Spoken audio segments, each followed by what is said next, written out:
evening. Bob, would you mind? Please stand. I pledge allegiance to the flag of the United States of America and to the republic for which it stands, one nation, under God, indivisible, with liberty and justice for all.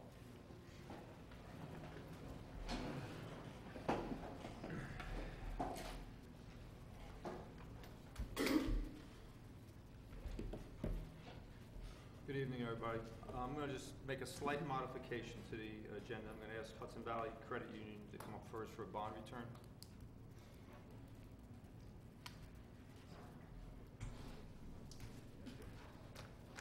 Mike, any comments?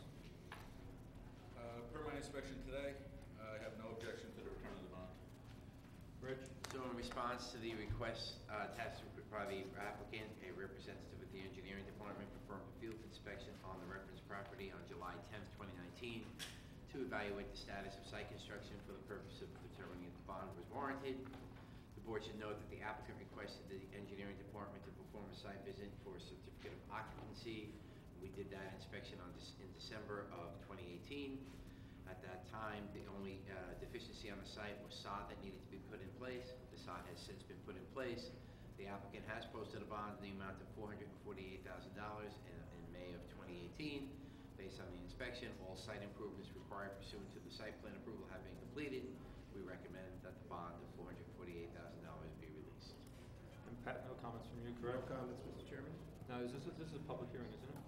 It is a public hearing. No, this is sorry. miscellaneous. Sorry. Okay, so we need a motion to recommend the bond return. Make a motion to return the bond for Hudson Valley Federal Credit Union. All in favor? I'll second. You need a second. All in favor? Aye. Thank you. Thank you very much. You're welcome. Yes. You.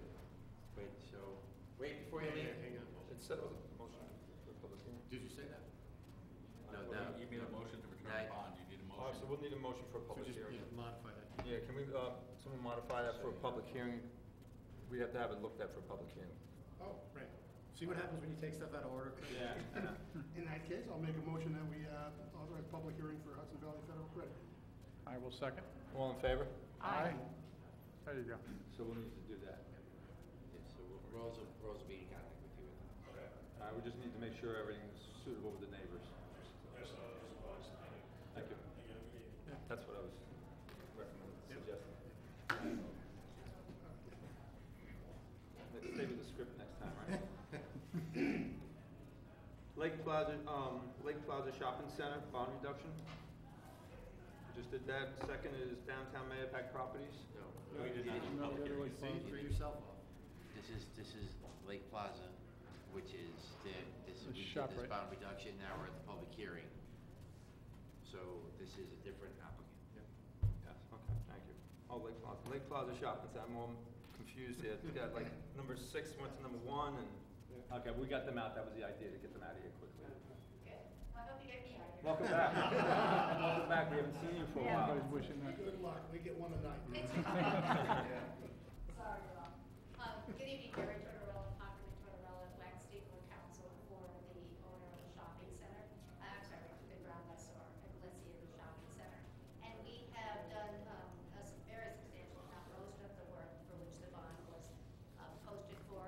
We have received Mr. Franzetti's memo. He is correct that there are those outstanding items left to be done.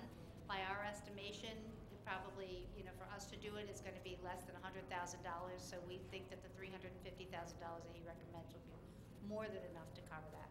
And we have no objection to that. So we'd ask you to reduce the bond to $350,000. This is on for public hearing, all my comments have been addressed. So my prior memo identified that the bond be reduced to $350,000, as you heard from Ms. Tortorella, that they were okay with that number, and that should be sufficient to complete the work. I have spoken to the applicant. They are to get me as-built of the stormwater ponds for review. That's another piece of the puzzle that may not have been in my memo prior, but it is something that that needs to be looked at also for the bond to be fully returned. So they're aware of it. And Pat, I don't No know if you have objection, any Mr. comments. Chairman. Now, this is a public hearing. Yes. Any comments from the public on this? Being there's no comments from the public, I'll move we close the public hearing. I'll second. All in favor? Aye. We'll also need a motion for the bond reduction. So we're gonna move, what it was from 350 to, it's down to 350? Down to 350. Down to Okay, so I'll make a motion that we reduce the bond on this applicant to 350,000. Second. All in favor? Aye. Aye. Thanks very much. Have a good rest of your Plaza summer. looks really nice, by the way. You guys did a Yeah. great Yeah, job. it does. We're very happy with the, Nice. Although Daryl's is here, he's very, the looks one very thing. good. Now you gotta get the other side, right? And get, Yeah, it's a nice. we're looking forward to seeing you soon. Thanks very much. Thank you. We appreciate it. Bye-bye. Close the public hearing. We close the public hearing? What's that? I think we closed. Yeah, we closed it. Yeah, I closed it. I closed it, you seconded it, right? Downtown Mayapack Properties, 559 Route 6, amended site plan. Mike? The lot depth line is now correct. The setback envelope is now provided. The frame shed to the rear of the property is now labeled to be removed. The only question I asked Joel if we could give me the measurements of that sign. The posts are existing. We just want to make sure it's under 32 square feet. As long as that's the case, you're fine. Rich? So general comments, referrals to the Mayapack Fire Department. Applicant has acknowledged his comment and has submitted plans. Putnam County Department of Health for well, New York State Department of Transportation, that's to connect into their storm sewer system. Permits will be required from the New York State DEC requirement for a general permit under stormwater. That applicant has acknowledged his comment and has submitted a SWIP and is currently under review. A SWIP is a stormwater pollution prevention plan. They will need permits for the state to tap into the New York State catch basins and Town of Carmel sewer permit. The area of disturbance for the work is, in the SEAF, is identified as 1.1 acres. However, the stormwater pollution prevention plan has it as 0.46 acres. The values need to be brought into conformance. Any public improvements, a performance bond may be necessary. The applicant has acknowledged the comment. The applicant has acknowledged the comment that they will have to sign a stormwater maintenance agreement, and that would only be required if permanent stormwater controls are required as per state DEC regulations. So I've asked for a separate standalone wastewater report be submitted, and the applicant has advised that they gave us wastewater information and they have a well,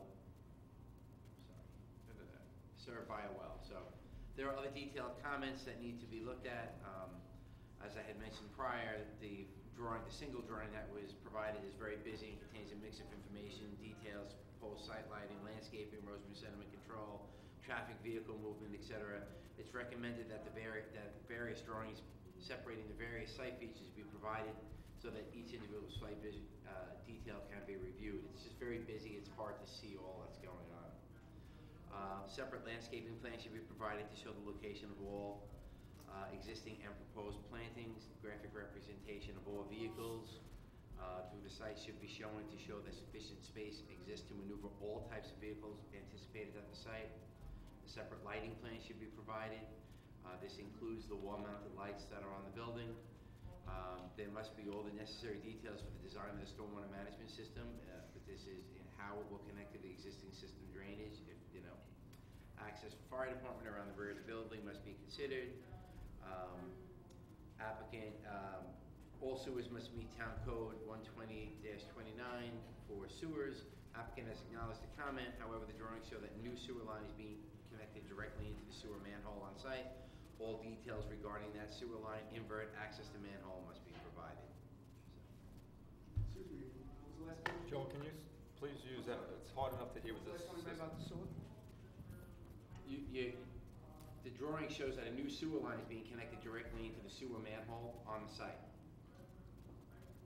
No, everything has been on site. The sewer line already connects to the town sewer on Route 6. For the new building?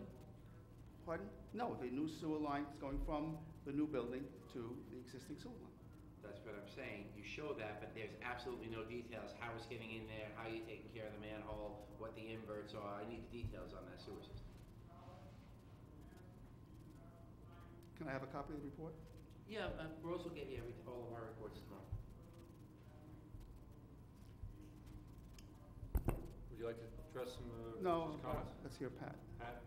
So, we delivered comments prior to last meeting. The applicant made a number of changes or revisions to the plan regarding, the parking space sizes, locations, landscaping, site lighting. One of the issues was whether the back of the warehouse would be visible from the trailway. It's not. There's an intervening wooded parcel. This is the view from the back of the property. There's another piece of property between our property and the trailway, it's all. So we don't have an issue of visibility, and the final issue was the front area indicated some parking along Route 6. That's been eliminated, and now there's a continuous grass strip between this property and both adjacent properties. So they've addressed all those issues. Anybody from the board have any comments on this? Some of the issues we talked about last time was I'm glad to hear some positive landscaping, because that, we could use some curb appeal there.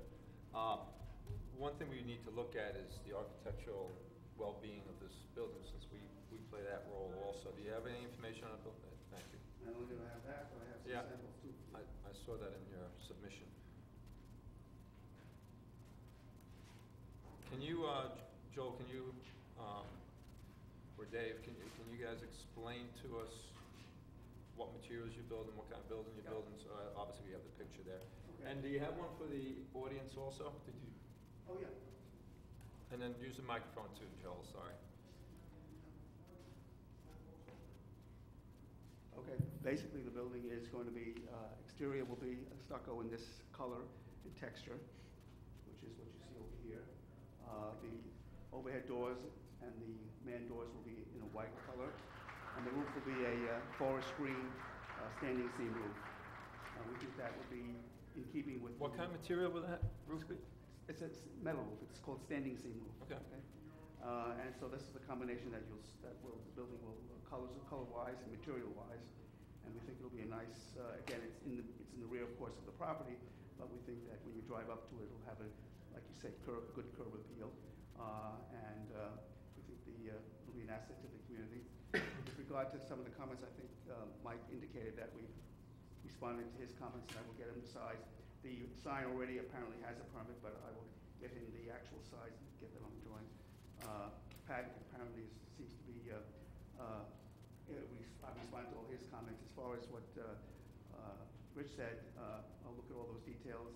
If I had known that he wanted everything separated, we would have done that before, but I think the layout is the way it's going to be. We've sent it to the fire department. We've gotten no response. We sent it to them, I would say, at least a month ago, and have heard nothing from them. So I don't know if no news is good news, or do you think I should follow up and call them? But whatever you think. I think it's always good to give them a call. Can't hurt. Okay. I'd hate to see them ask you to change something after you spend some money. So when I pull in there from Route 6, what section will I be looking at there when I pull into the driveway? This is the view that, as you pull into the driveway and look toward the building, this is the view that you see. This is, excuse me, this is the view that you see. This is the back, and these are the two sides. This is the two sides. So what is the storage for? What kind of storage? Antique cars. Oh. Mr. Nicholas has quite a few antique cars and wants a place to store them. So Joe, when So I there's no employees, and just a small half bath for his convenience. when I pull into the driveway, I'll be looking at the top left. Correct. Yeah, between the top left and the top right. Well, It's both- actually, yeah. It's both views. This is looking from one end, actually, so they're both correct. Kinda, yeah, it'll be turned. yeah. That's front left and that's front right. So there's one door at the rear of the building and And one three door at at the the front. side, at each side? And the front will have the 3 doors, the rear will have one on the side. Each end has one roll-up door? Yeah. Yeah. There's an awful lot of parking here shown in the drawings. Say again? A lot of outdoor parking here. Well, It's required. if you follow the code, we have exactly the number we need, not one more, not one less. I think that's been correct, Yes, it's required. verified by Mike. Is the intent, Joel, to pave the whole lot or just do the piece in front of this building?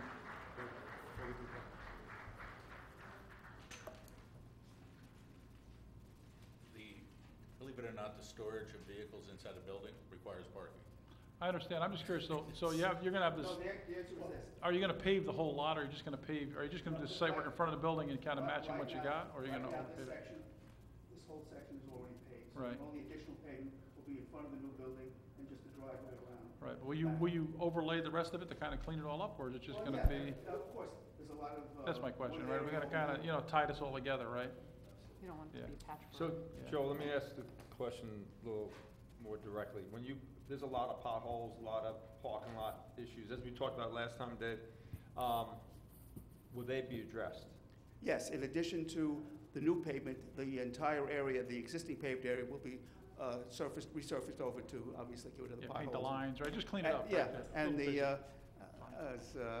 as Carl said, I know there's a lot of parking, but when you add up the one parking space per 1,000 square feet, and all the other buildings are one space for every 200 square feet, it just comes out to a lot of parking. You're just meeting the code. Yeah, as I said, the number is, whatever the number is, that's exactly what we have, no more, no less. With regard to some of the details, we can get that, but we respectfully request that we get a public hearing so at least we can find out any comments or any concerns from the public. Microphone, no, use the microphone. Oh, sorry. I know I've missed a couple of meetings. This has probably come up before, so I apologize. But this is an approved use? Is it Yes, really it a is. private storage? It's in a warehouse use. commercial- It's a, okay. It's what is considered as a warehouse use. Okay. And I've got to believe that the parking code rules, large number of parking associated with the fact it could at some time be sold and be used for some other purpose, That's correct? correct. Sure. Is there any other No, concerns well, with? no, that's, Yes, you can. so you use that, but we have to change the uses on park? the site, no, Yeah. the uses on the site could store stuff on that property. Oh, yeah, right, exactly, yes. And that would still be storage. and Oh, it's yeah, fine. I So it misunderstood. must remain, it must always be used as storage. It's It's a approved warehouse as use. storage and wouldn't Whether it's change. antique cars or Okay. widgets, that's irrelevant. Okay. Well, they need parking too? But that's the reason for the No, parking I'm just requirement. looking forward as to, would it be another restaurant or whatever? That's a change of use, that comes back to you. Comes back. Yeah.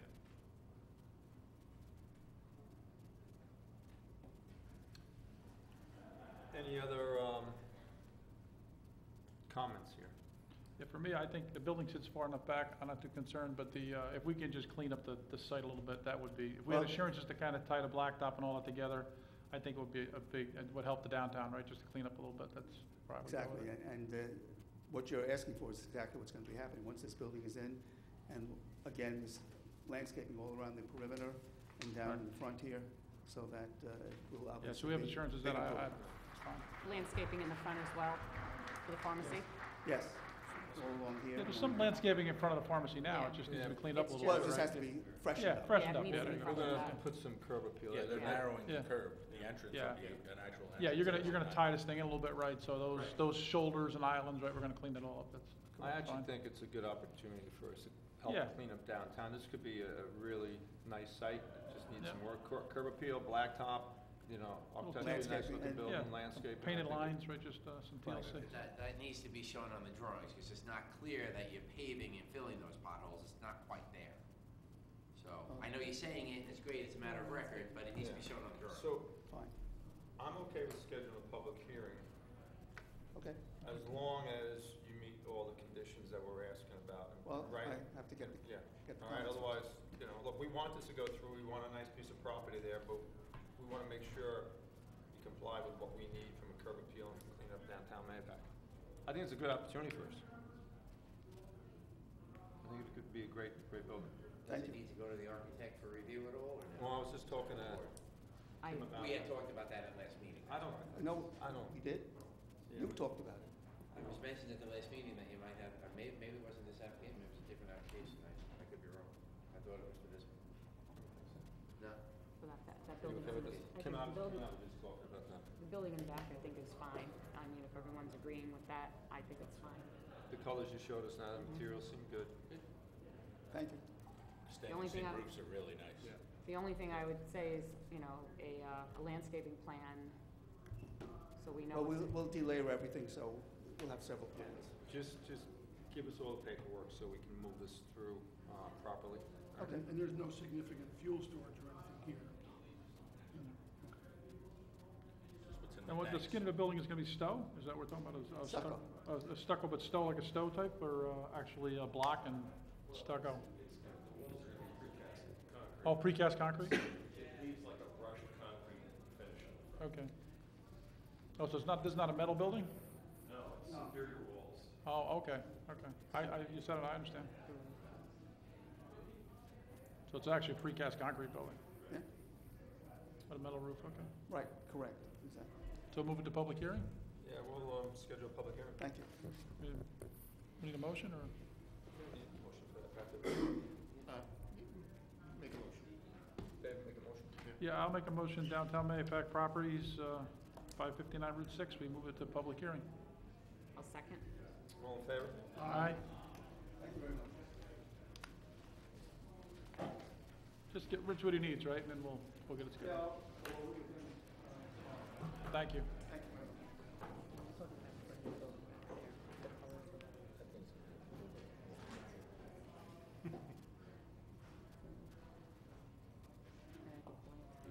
Yeah, the ones here.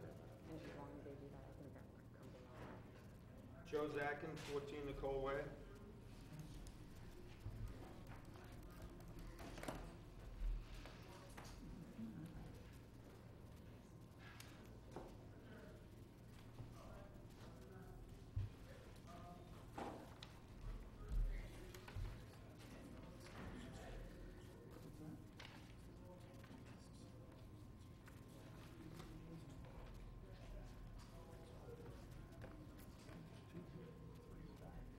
It has to go the other way for the camera.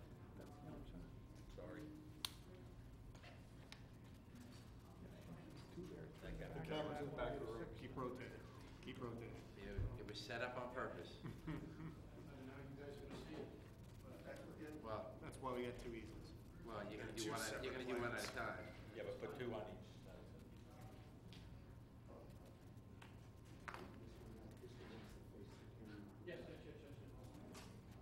No, the other one faces. No, that one can face us. Yes. Oh, So you're gonna, You have to talk one at a time. Do you have two of each?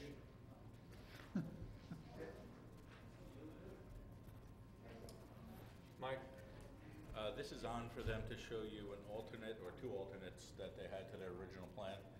I didn't comment on it because it's really for your discussion. Conceptual. DOT.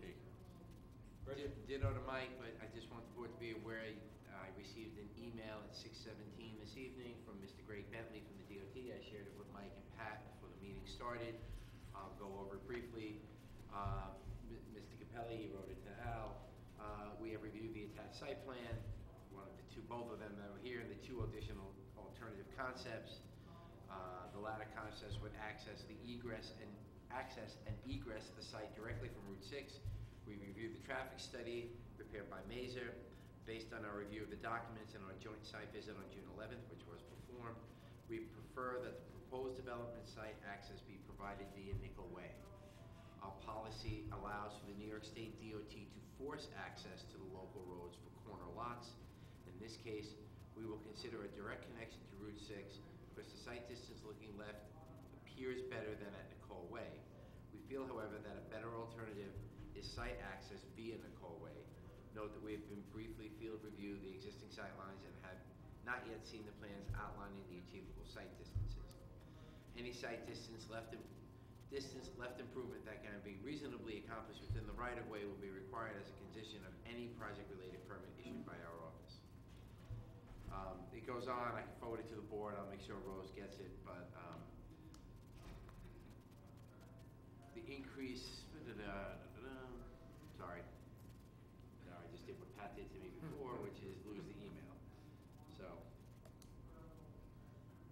We're gonna wanna look at that email. yeah, you're gonna need to see it, so, it says the original site plan appears to provide a benefit for the property geometry. Alternative concept plan appears somewhat forced with reliance on constrained internal geometry and retaining walls. We shall pause our review until the site till we hear further from you regarding the development. So, there was a whole bunch in there, they talked about, different things within the site, but they're recommending to go on Nicole Road, For Nicole Way. entrance and exit. Yes. So that's, Mr. Chairman, so that's a significant memorandum from the DOT. As you know, it was the DOT that was willing to consider the alternative access that you're seeing this evening. If their position, and they said something interesting in the memo, which is they can require the local road access point. So that's a significant letter and a significant should be a significant factor in your conversation. The one thing that the applicant didn't do in submitting these two alternatives was compare them to the Nicole Way alternative. So amount of cut and fill compared to the two, the site distances. So all that was presented was why those two alternatives are less favorable, but it didn't quantitatively compare them to Nicole Way. So if you want to consider these compared to Nicole Way, there would be additional work that's necessary, but that letter is informative. And also what it touches base on is runoff and icing conditions in the winter with the alternative, not the original one on Nicole Way, but the alternative, that they're concerned about that. And Because of the safety. slope? Yes. Yeah. So, if I, sorry, if I may though, there was a statement in the letter regarding they can force the access. But I believe it also said that they are not, at this time, indicating that they would do that because until they can vet whether Nicole appears is- to be better sightlines coming correct. out on 6. Right. Did I understand that right? That's what I Better understand. sight lines further down, but Okay. other issues and Agreed, making go. yeah. I So need to they go haven't, next door, they Mr. haven't Chairman. categorically denied this. Correct. Okay, thank you.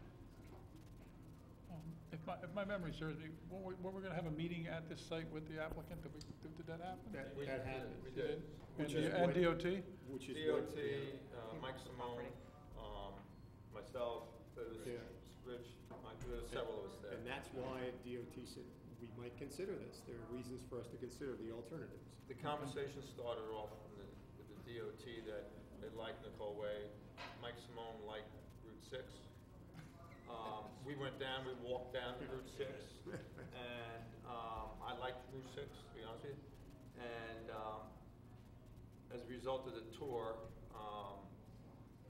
the highway department said they would consider it. So- DOT said.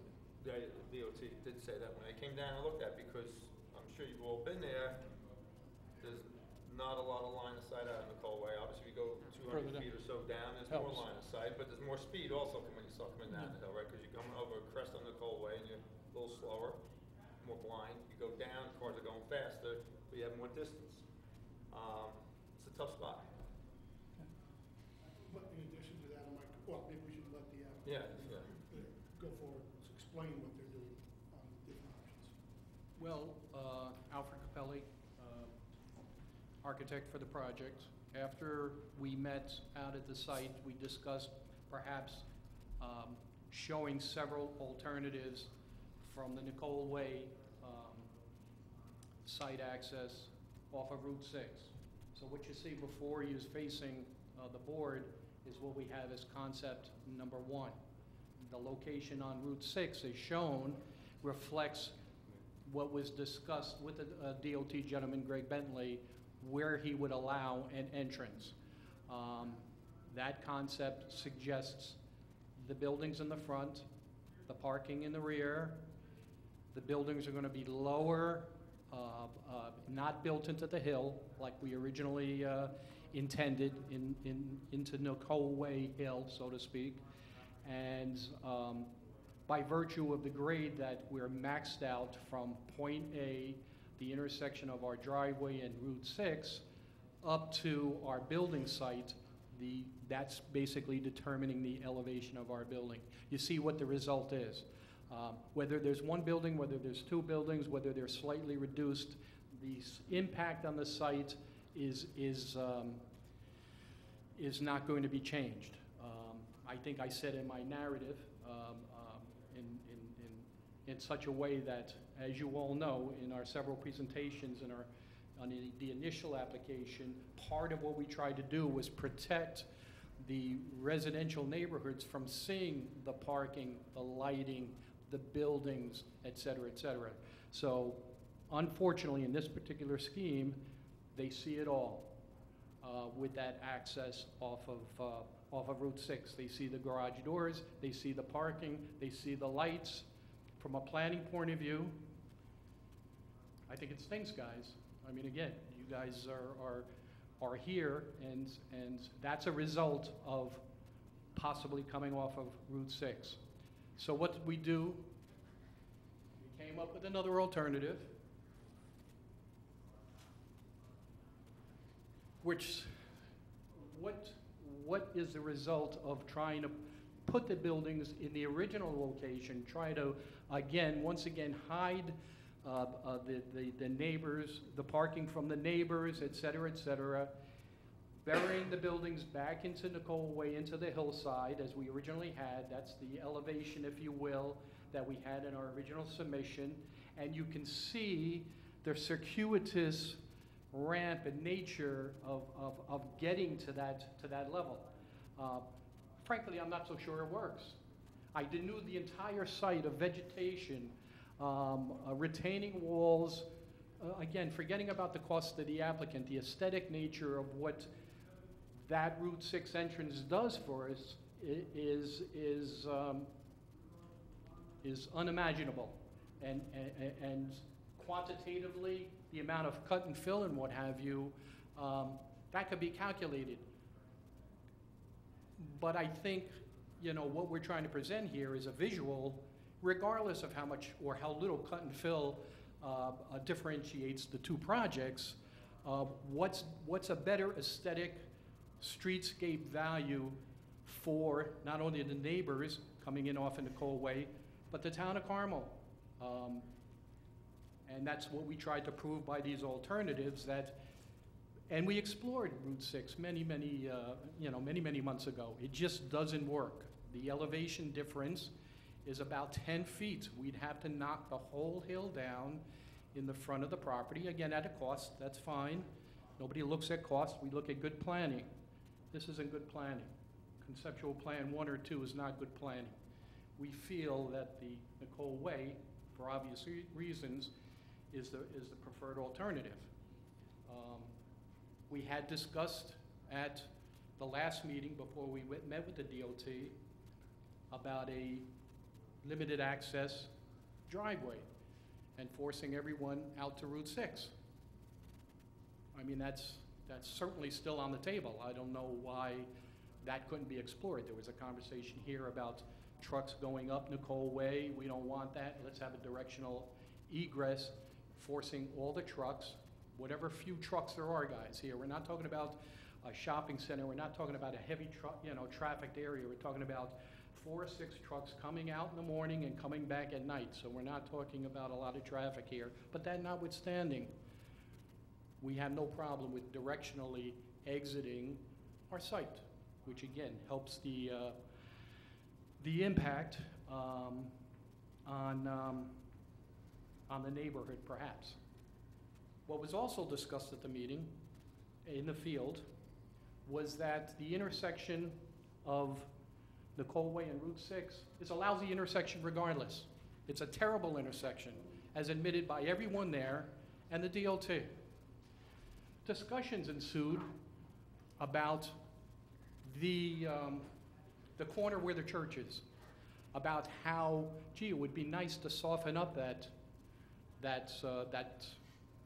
little hill over there. And as I put in my little narrative to everybody that hopefully you've read, there's a grading easement that may or may not have ever, has been implemented or worked on.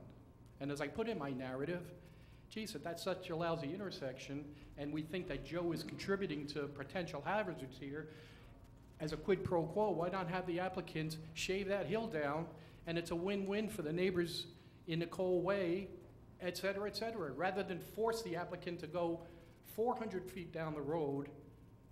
For what reason? So that being said, I've said my piece. The one thing you left out is when we met together, probably the number 1 item that we spoke about was safety. Yes. I didn't hear you mention that word, but that being said, our view, or highway department's view, is that is one of the worst intersections that he has to deal with. So it's a bad intersection going into it, and trucks, 4 to 6 trucks coming and going is another thing. But I'm not against exploring shaving down that hill. If I'm not even sure how we would even do something like that, but nonetheless, it should be considered regardless. Any questions? Did we map out the we talked about that forcing everything, right, that forced egress, right? That's correct. I haven't seen a plan of that, we haven't done that yet, right? Have we No, mapped that? I didn't change it because that was suggested at the last meeting Right. when we decided to go out with the DOT. Right. Never made that change. Okay, We discussed it, the applicant was good with it. We went to our traffic consultant, Mazer. We Right. had them sketch something else out for us, and we have that. And that Right. would We be haven't, you haven't submitted anything on it yet, right? Absolutely not. We Okay. have not. So, you know, when we were staying there for a significant amount of time, the cars come down 6 pretty quick. Yep. And I like the idea about forcing the trucks down there. The issue becomes making that left-hand turn for Chris. Right. But I think, And, Go ahead. I'm sorry, but Yeah. just for clarity, okay? A couple of things. One, making a left-hand turn, you're referring to off of Nicole Way onto Route 6. Correct. To go south. Correct. I guess south, right? Okay. The other thing I have a question about is, when we talk about this being a bad intersection, can we define bad? What makes it, what characteristics are making it the bad intersection that I've heard about? So, Is it simply sightline? what sightline was the That's a word big most one. used? Yes. Okay. And that's why we walk down and try to gain. Oh, no, It's not an easy- I just it's want not that an easy clear. property to deal with. That's why we walk down to 200 feet. No argument, I'm just trying to be clear on what, because Sightline. if we're gonna try to address the characteristics, and that's why I wanted the next move to this idea of shaving the hill, because if that's what's causing the sightline reduction, I'd like to hear a little more about that. There's an existing easement of some sort? There's a grading easement on the front of the church property on the corner, So the corner opposite. opposite corner, that's So correct. pro- That seems to be a hindrance in everybody's, That is because it's a right. little You can't hill and a see. little curve, It is. and a lot of people, that's part of the concern, not looking the other way, Right. not looking to the right. and that easement is from the church to the DOT?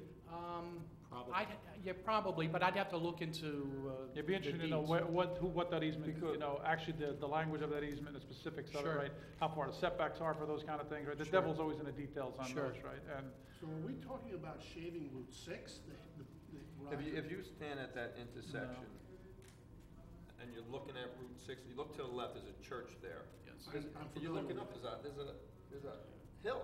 I mean, regardless of this project, Yes. it's not, Okay, so the a site. bad the intersection. site- It's the moment. Okay, so I'm clear. Now, thank you. The sight line is not created by the vertical rise in Route 6. It's created by the existing shoulder topography Correct. as you enter Route 6. Correct. Of that Two church different property. conditions, okay. Right. Again, that's why I think that, what the language of that easement is gonna Yeah, be that would important. be- that And, would be and for me to make a decision, it would be nice to see the third option, which is forcing this forced egress, right, to the right. I think that would help, for me anyway, at least you'd have all these options on the table, right, as opposed to And that forced egress is for egress onto Route 6? onto Nicole. No, out of their site onto Nicole. It makes you have to make a right, so you cannot make a left on Nicole. And you could You do can't go that. through that neighborhood. But I'd like to see that, right, what that's gonna look like, right, what, Yeah. so I think that's the next step here.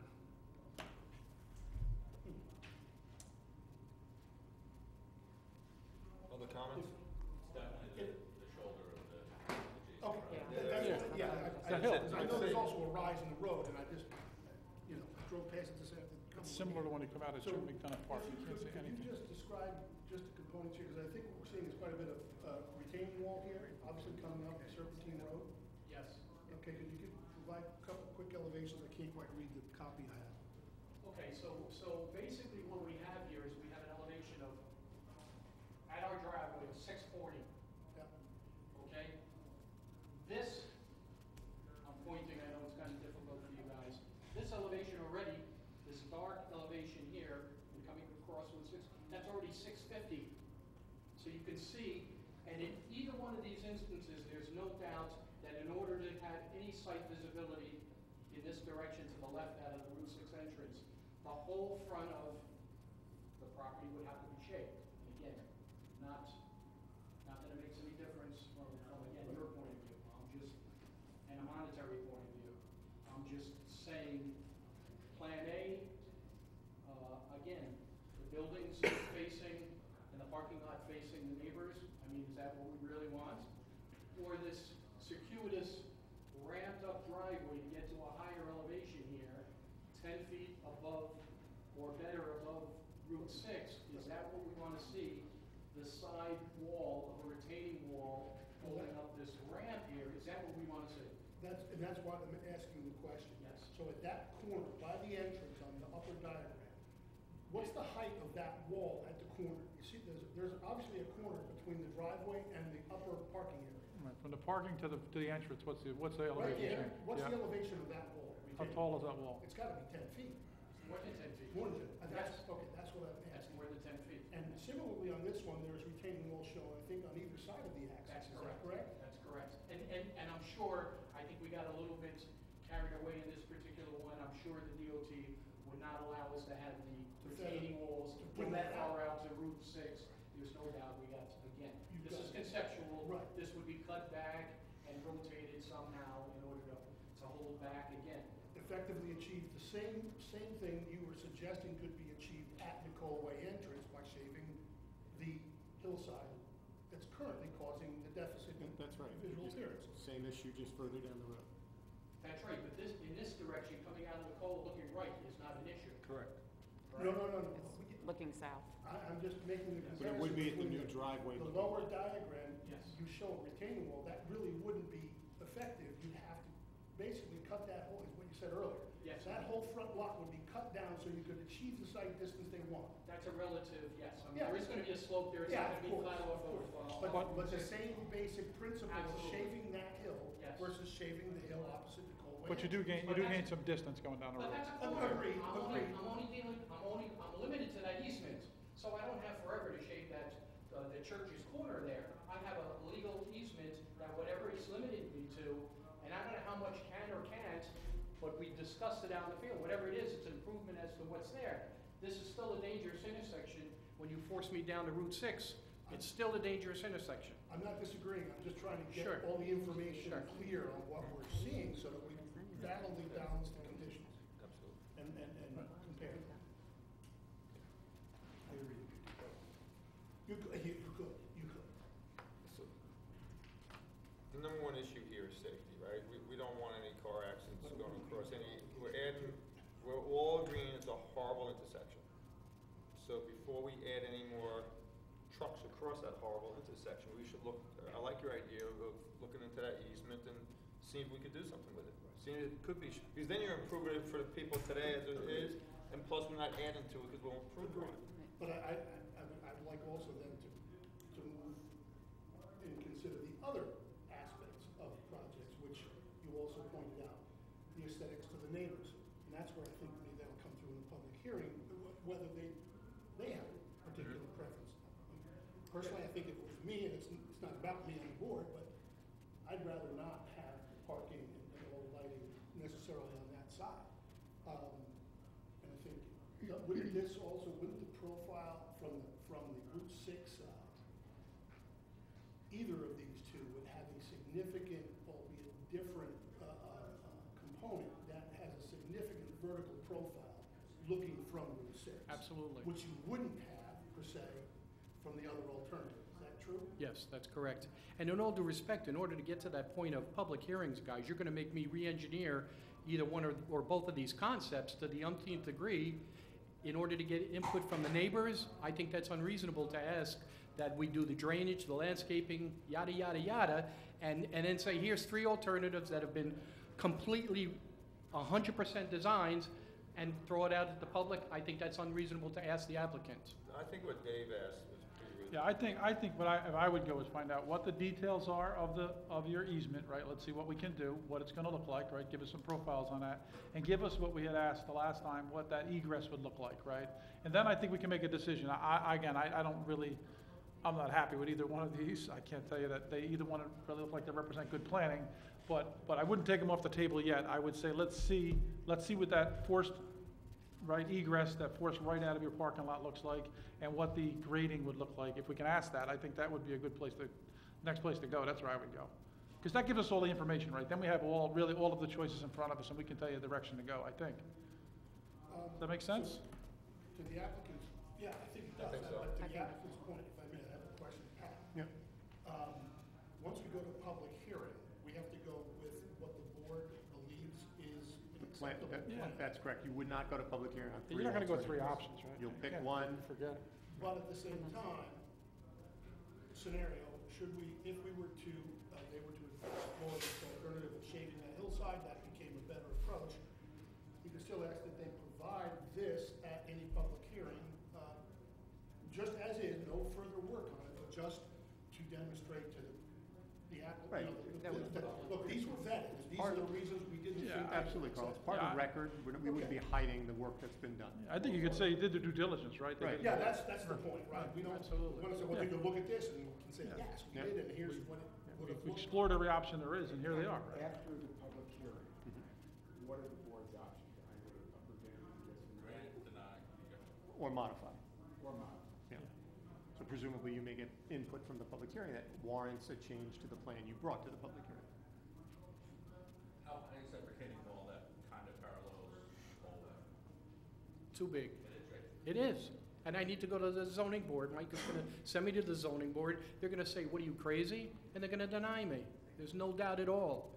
Who wants in their town a 10, 12, 15-foot retaining wall on their property Well, there's precedent, so to speak. well, I know, But, you know, but you have alternatives here. You know, perhaps in other Yeah, no, locations, there are no But I alternatives. can ask the same question about the neighborhood, who wants to add truck traffic to one of our worst intersections? We can do this, we need more details from you, as Dave suggested.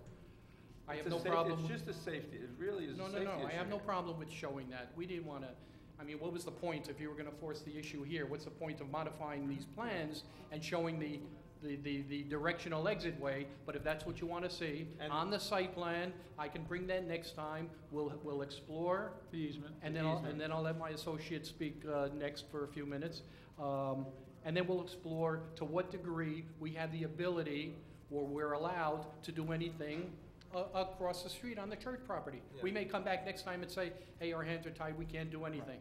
I don't know where that leaves us. Right, but at Let's- least we explored it, right, so. But also, if with whatever may be allowed under that easement just discussed, if you can at least make some preliminary estimates of the increase or improvement in site distance would be a critical piece of that assessment.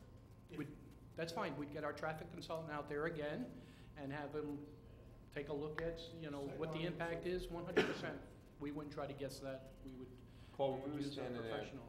when we were standing there, nobody, there was probably 6 of us, 8 of us, said no one liked that intersection. So I think the line of sight's really important here.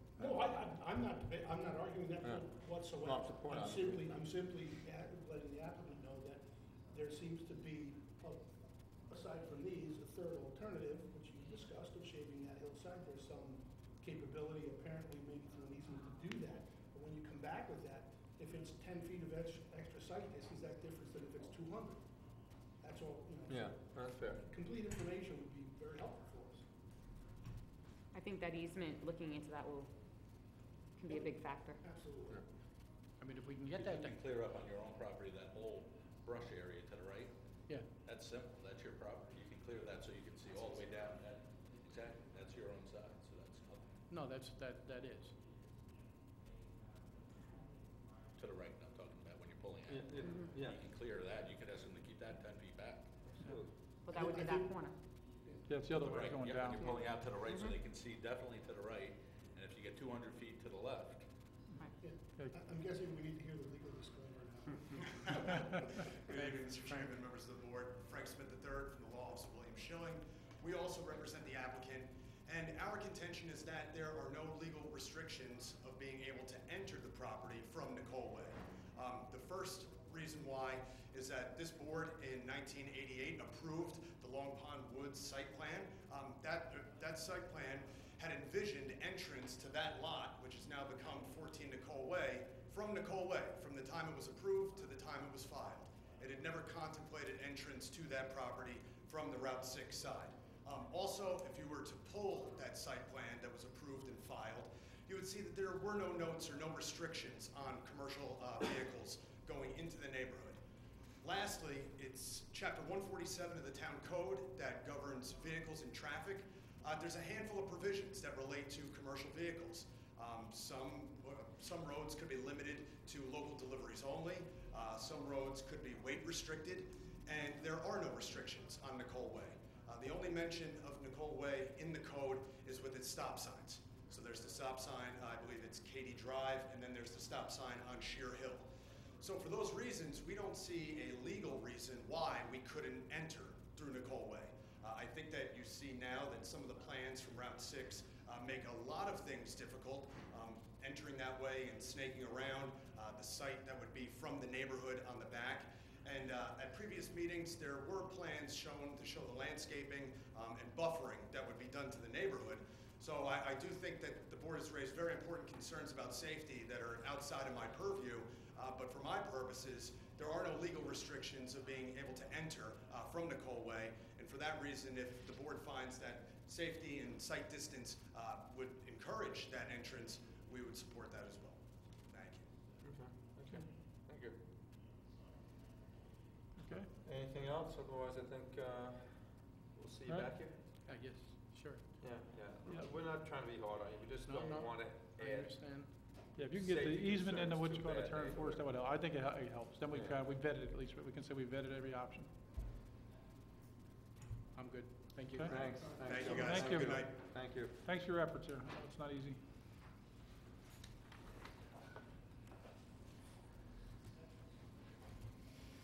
Longview School site plan.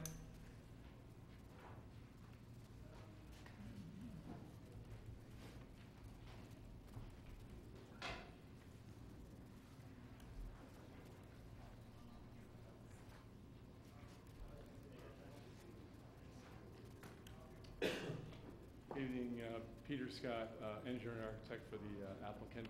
And with me is Mark Jacobs as well from Longwood School. Very quickly, I'm depicting. Let us have the consultants give their feedback and then we'll, thank you. They gave us the proof that this is a nonprofit school. The parking calculation is still incorrect.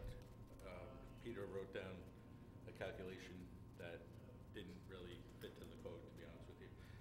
You're required to have 20 because you have high school age kids there, and then 4 times 5 and 3 times 5, which is 55 parking spaces total is required. You wrote down, I think 35 was required on there. So anyway, if we'll go over that, we can talk about it afterwards. Right. And the phase 1, phase 2, if you could just take that off of there, it's just gonna be confusing. It's fine, once you get your building permit for the schoolwork, your site plan is signed, it's not gonna be a problem, it's not gonna expire, correct, Pat? That's correct. So you can do the second part later. You just can't, by doing the phasing, we're not gonna phase our bonds, we're not gonna phase anything else, so. Okay, fine. It's gonna be, your work is done, your pad's in, so Right. it's just the building, so you'll be fine with that, Okay. okay? Pat, any comments from Rich first? Yeah, Rich has some comments. Most of them are the permits that are required, clarifying what's necessary for the SWIP, potential for bonding. He has some details of material, of clarifications that need to be shown on the plan, like turning radii, slopes, details of a diversion swale, and so forth. Generally, engineering details that need to be shown on the plan. And as Mike indicated, from our review, most of the issues that were raised last time was really the operational characteristics of the school. And they have provided that information. They're licensed from the state, that they're not a nonprofit, as Mike indicated.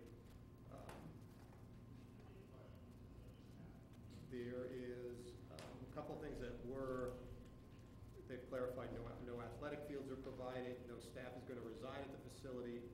There was a reference, and you had a question last time about the monument sign and seeing the detail.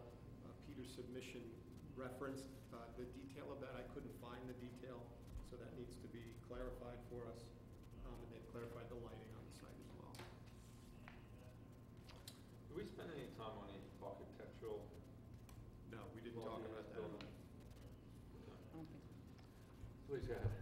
Sure. Very quickly, in the parking count, I used Pat's memo. And I put his numbers down, so I have to work out. Unfortunately, he's the guy that makes that call. So I can, But you're talking about gravel parking, right, with some? yes. Yeah, okay, so that shouldn't be a problem. Did the Right. variance, Mike? What did the variance The way it's require? laid out now, based on Mike's calculation, they would, but they have the ability to extend the gravel parking area, so they may be We'll able to talk, apply. yeah, that's Okay. what I said, we'll discuss. Yeah, and it. I'm not sure that the same board members are here tonight that were, so if you can give us a little overview to bring people who might not be Yeah, I able to speak on this apologize, I project. missed the last couple of meetings. I don't think they were calling for this Yeah. one, right? Okay, Yeah. thank you, Peter. So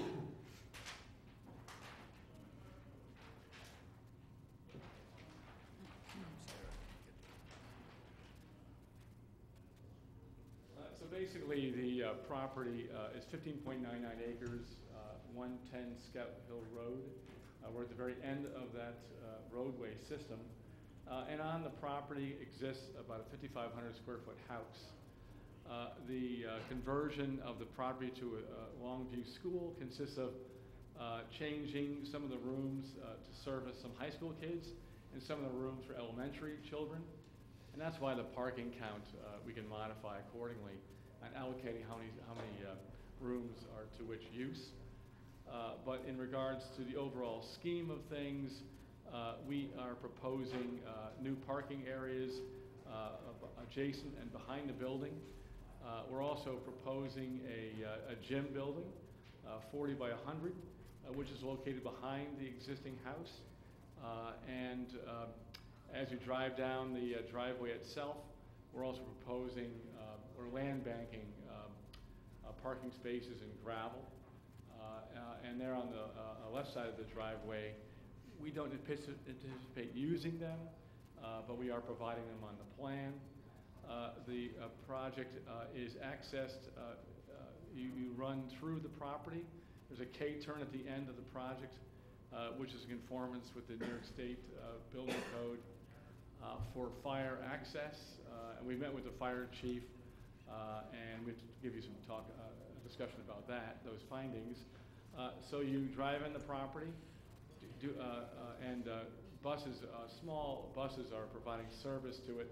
There's no large buses at all, and our staff is limited. I think it's 8 teachers, 6 volunteers, and I think it's up to 50 children. But don't quote me; it's in the statement of use. And so we have a drop-off area for the children, dedicated sidewalks, handicap accessibility. Inside the building, we're putting an elevator in to go to the second floor of the building itself. That is the house, the main house, which is being converted to a school. The gym is on one floor, so it's handicap accessible.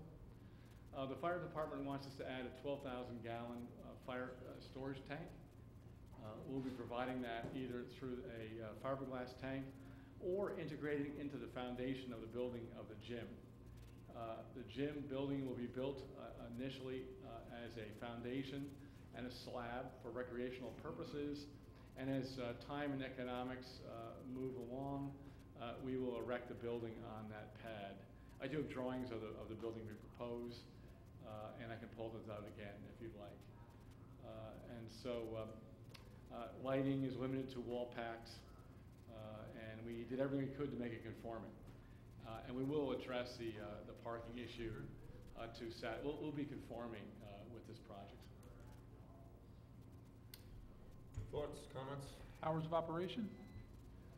It's 8 o'clock, the teachers show up, 8:30 to 4:30 is the school. So just a no normal weekends. school? No weekends, no nights? Weekends. Nothing happens. Nobody at staying all. over or anything? Nothing. You have a building currently in Mount Kisco or somewhere, right? It's in Brewster. Brewster that you're going to be closing down, and okay, so some of those students would transfer to this one, or these would be different students? Mostly they would transfer. Okay, so I just wanted to, there is already a school in Brewster doing this. Right. Okay. Existing facility. We provided all the paperwork for the licensing and the registration accordingly. It'll be transferred to this facility with pending site plan approval, of course. Same season as the school? You're off in the summer? You pretty much follow the school year? There might be some, there'll be some summer programs, but the hours are limited just like the regular school. Right, yeah, lighter, Correct. and less used. Right. With the 15.99 acres, we're only disturbing, I think 2 acres total, including what's already disturbed. Well, we're gonna have some passive recreational trails going down through the property, and maybe some a garden or something like that. Yeah. But recreation is limited to the gym and in the back of the building itself, which is all an open field area. The current house, extensive lawns, extensive plantings. We're going to move the plantings around because there is a pool that exists with the current building, we'll eliminate the pool, and then relocate the plantings on our landscape plan. Landscape plan will be introduction of large trees on the property. We're also having extensive bushes and plantings around the sidewalks. But in the play area itself, we only have 2 gum trees for shade, but the rest will be all lawn. And that's pretty much the landscaping. You can't really see it because we're down in a hole first. You look off to the west, and we're highly elevated above, power lines are below, and then the Taconic Parkway. I guess a Fawnstock Park is to the west of us. Back, yeah. And so the neighbors, we're down lower than everyone else. So really no visibility between any neighbors, and an extensive treescape we're maintaining around the perimeter of the property. Now, I live on a Chinatown. I snuck up there today and took a look. Yeah, you're back there. I guess, what about traffic? Is first man, is this a permitted use? It is? Correct. Right. So I guess the only thing Every one of our schools is in a residential neighborhood. Right. So they So will I- have bus traffic in the morning. Right, so I guess that would be the answer. What would be probably the biggest concern would be traffic, right? I guess. Do you know how many Buses going up and down? It's a small road. Right. going Yeah, it's up. tight, right? So. Windy. So Yeah. are there any concerns we should have in view of the number of trips versus the type of road it is? So the primary concern we had initially was the driveway getting into the property. So it's a narrow residential street.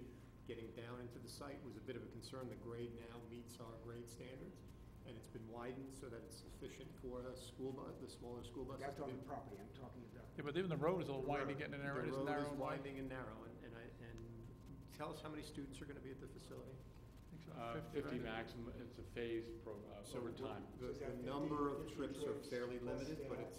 it's. Well, actually, what we do is we're using mini school buses, and so basically our trip count is reduced because our buses are coming in with 5 to 6 children at a time, and so most of the people will be arriving by small buses from various school districts, and then you have the administrators. They come beforehand and they leave after. So we kind of phase our parking just the way the operations work between the teachers, the volunteer teachers, and the students. They're not in the same period. They're spread out over So time. what would be the maximum number of trips in? I think it's 27 I put in my traffic report. 27? So we did an IT traffic report. Maximum trip count is like 100 for everybody, including all the residents, and we have like 27 at our peak. It is a road that probably gets, I don't know, at that end, probably 5 trips a day. Exactly. It's a markedly different traffic. They're at the end of the road. They're at the end of the road. Yeah. I know. One thing we propose is currently vegetation on the north side of the road is growing right across the road itself. It's so underused, the roadway that gets to the property, that the trees and bushes are growing right over the pavement. So all we're gonna do is we're gonna open up the road just by clearing it back, cutting back within the right of way, all the trees and brush is just literally hanging on the road itself. It'll almost widen the road by 6 to 7 feet, because I went and measured Just how open little it up. road was exposed versus the brush. When you say road, you mean your driveway? No, I'm talking about the road, 110 Scout Hill Road, which continues to our property. It's so underutilized, there's brush across it, it's not open. It's kind of grown in, right? So it's over, the overgrowth. He's talking about the growth on top. That's not the property, right? It's ours. So It's we- yours, but we would basically work with you to Yeah, in the right of way. so. solve that problem. Okay. There's probably about two pages of comments here.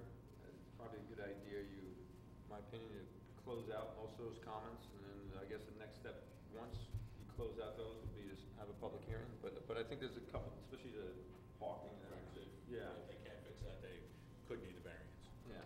Yeah, well, we'll solve that right away. It's just allocating the classrooms, and I'll look at your math, and we'll make it If work. you work with Mike and Rich and Pat, Sure. and we'll get you on the next, when we can. Yeah, So, just to be clear, so the scope here is no change in footprint of the existing That's correct. And interior adjustments. That's correct. The only other addition would be. The gym. The gym. 4,000 square correct. foot gym at some And point. parking And it's spaces. parking of associated stormwater from that, Correct. Within the existing cleared space. And you're talking about, within the existing. Cleared portion of the lot, they're not clearing They're not clearing more anything. trees. and they're talking about phasing the gym, right? You're talking about making it a concrete pad first and then putting the Yes. gym up as time goes on? That's If I correct. understand right. So I'm a little bit, again, I was there today and I apologize, but I'm a little bit of a stickler on this. So is there a sign up there? You should put your, do they get signs for They this? do. Yeah, I it makes, posted the sign. is it up there? I do. I have a picture of it. I Okay, sent I it might in. have went right past it, but just make sure it's out there, because the public Yes. hearing is gonna kind of be your, right, your Yeah, we bellwether posted it here. and we sent a picture and it was Right, there. okay, I yeah. was there. I didn't now. notice it, I was there, I didn't notice it, may have been there, you know, I apologize, but just make sure it's there so the neighbors know, so Yes. when we get them in here, that's gonna really kind of be, because I think traffic will be your only Right. real concern, I would think. Okay. I mean, it's nice to see, education in the community, I think it's a good thing, so. Thank you. Well, thank you very much. Thanks.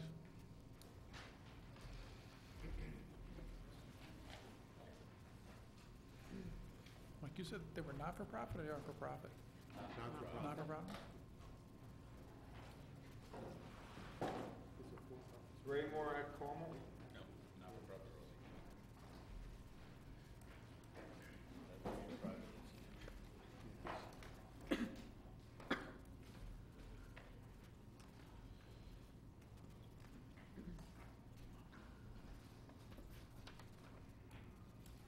Mike?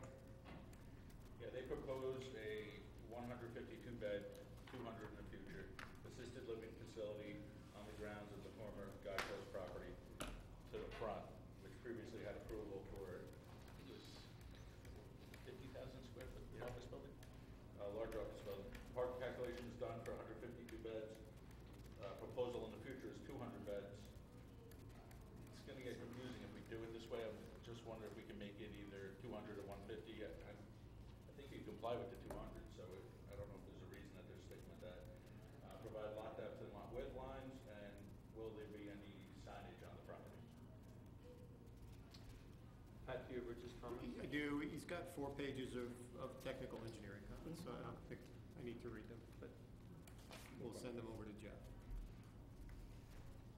Your comments? Excuse me, and this is permitted, I don't know if I said that before, it's permitted as a general business by interpretation of the zoning board, so just so everybody's aware of where this came from. Yeah, so that's an important piece. We don't have an assisted living provision in the code. The zoning board ruled on this previously, so this is a permitted as of right use in the the commercial business park zoning district.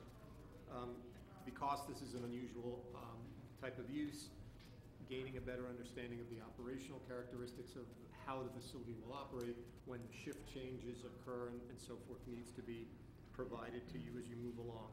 Mike indicated the expansion issue is tricky, so Jeff, you know that. It would be preferable for us to see the worst case development and address that once and you're done, rather than dealing with some sort of phasing as you move along. This is the site that some of you remember was the office building. That project we evaluated and approved, and there was a negative declaration. However, it was based on an office building and Paladin. Now we have an assisted living facility and a distillery. So the characteristics have changed a little bit.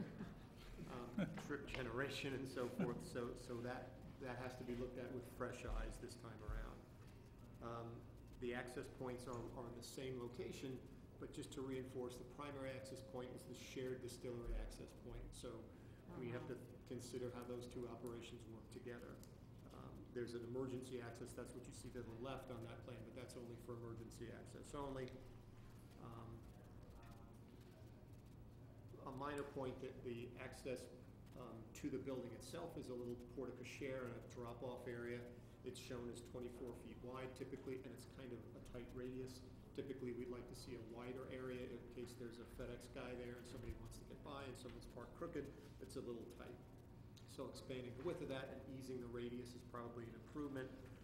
They do have an off-street parking calculation that they have addressed, and they are meeting the requirements. But again, what number are we dealing with here? And one bit of confusion is what, and Mike needs to address this, what parking standard are we applying? Is it the multifamily dwelling for the elderly standard? Is it the nursing home standard, which I think is what you used? and I think that's what Mike would want you to see. We don't have a loading requirement, but this probably has a loading requirement, so I think you've provided a space in the rear. We need to talk about that. Site utilities is something we should know about.